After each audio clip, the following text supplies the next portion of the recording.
दिल्ली जयपूर महामार्गावर आज अभूतपूर्व वाहतुकीची कोंडी झाली। रात्रभर झालेल्या मुसळधार पावसानं हरियाणातल्या गुरुग्राममध्ये रस्ते पाण्याखाली गेलेत। अनेक ठिकाणी तर नागरिक हे 12 ते 14 तासांपासून अडकून पडलेले आहेत। मुसळधार पावसानं बादशाहपूर नाला तुटल्यानं रस्त्यांवर काही फूट पाणी साचलंय आणि याचा परिणाम हा दिल्ली जयपूर महामार्गावरील वाहतुकीवर झालाय।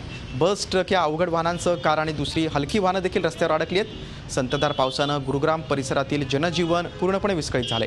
अजूनही अनेक ठिकाणी पावसाचा जोर कायम आहे। आपण हे दृश्य पाहू शकतो की कशा प्रकारे हे ट्रॅफिक जाम झालेले आहे। अनेक वाहनांची कोंडी झालेली आहे। काही ठिकाणी तर तब्बल 12 ते 14 तासांपासून नागरिक अडकलेले आहेत। अनेक सखल भागात पाणी साचलेले आहे आणि याच संदर्भात आपण अधिक चर्चा करू। आमचे दिल्लीचे प्रतिनिधी रामराजे शिंदे आपल्यासोबत आहेत। रामराजे, दिल्ली जयपूर महामार्गावर ट्रॅफिक जाम आहे। काही ठिकाणी तर अगदी 12 ते 14 तासांपासून नागरिक अडकलेले आहेत। आता सद्यस्थिती काय आहे गुरुग्राममध्ये?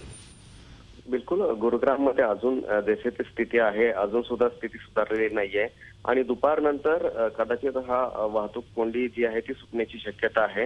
गेल्या 15 तासापासून 16 तासापासून काही लोक अडकलेले आहेत। जे ऑफिसमध्ये होते संध्याकाळी, ज्यांना घरी जायचं होतं त्यांना ऑफिसमध्येच थांबावं लागलेलं आहे, कारण मोठ्या प्रमाणावर पाऊस सुद्धा होता आणि ट्रॅफिक जाम झालं होतं। आणि ज्यांची नाईट शिफ्ट होती, जे ऑफिसला निघाले होते घरातून, त्यांना सुद्धा रस्त्यामध्येच अडकून पडावं लागलेलं आहे। आणि आज प्रशासनाने निर्णय घेतलेला आहे, या सर्व ठिकाणी 144 कलम लागू केलेला आहे। म्हणजेच की 10 पेक्षा जास्त लोकांनी एकत्र थांबू नये यासाठी पाऊस पडल्यानंतर अशा प्रकारचं 144 कलम या ठिकाणी आता लागू करण्यात आलेलं आहे। त्यामुळे जास्त लोकांना गर्दी करता येणार नाही, कारण गर्दी केल्यामुळे पुन्हा वाहतूक कोंडी निर्माण होत होती। त्याचबरोबर मुख्य सचिवांनी ताबडतोब एक बैठक बोलवलेली आहे हरियाणाच्या, आणि या बैठकीमध्ये कशा प्रकारे यावर तोडगा काढता येईल या संदर्भात विचार विनिमय केला जाणार आहे। सर्वात महत्त्वाचं म्हणजे की यावरून पुन्हा आता राजकारण सुद्धा सुरू झालेलं आहे। एकीकडे मनीष सिसोदिया आम आदमी पार्टीनं हरियाणाचे मुख्यमंत्री मनोहरलाल खट्टर यांना टार्गेट केलेलं आहे। केवळ नाव बदलून, अगोदर गुडगाव नाव होतं, त्याच्यानंतर गुरुग्राम नाव करण्यात आलेलं आहे। तर नामकरण करून विकास होत नाही तर काम करायला पाहिजे अशी सुद्धा टीका केलेली आहे। राजकारण राहिलं बाजूला, मात्र इथे जनतेचं मोठं वेळ वाया जातोय। अनेकांना ते घरी सुद्धा पोहोचू शकले नाहीत गेल्या 14 ते 15 तासापासून। ज्या गुरगाववरून ज्या सगळ्या गाड्या येणार आहेत आणि दिल्लीच्या दिशेने, त्यांना मात्र अडचण निर्माण होते आणि जाणाऱ्या सुद्धा गाड्या आहेत की त्यांना सुद्धा रस्त्यावर मोठ्या प्रमाणावर अडचण निर्माण झालेली आहे।